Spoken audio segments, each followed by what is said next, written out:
So, preponderance. Sa law at saka yung meaning nun. Yung preponderance daw, yung meaning is excess in weight.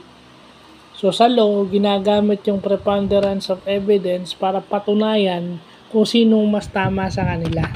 Kumbaga, yung ebidensyang ipipresenta mo, mas kapanipaniwala kaysa dun sa kabila. So, yun lang ang ibig sabihin ng preponderance. Pwede natin gamitin yan.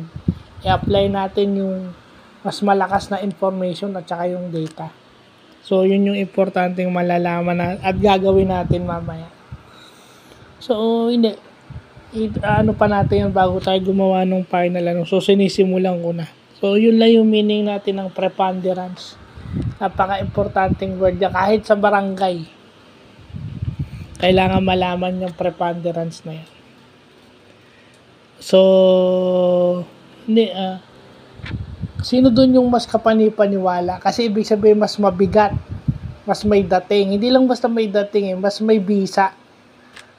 Mas totoo. Yun ang ibig sabihin ng preponderance, mas totoo. So, yun lang po.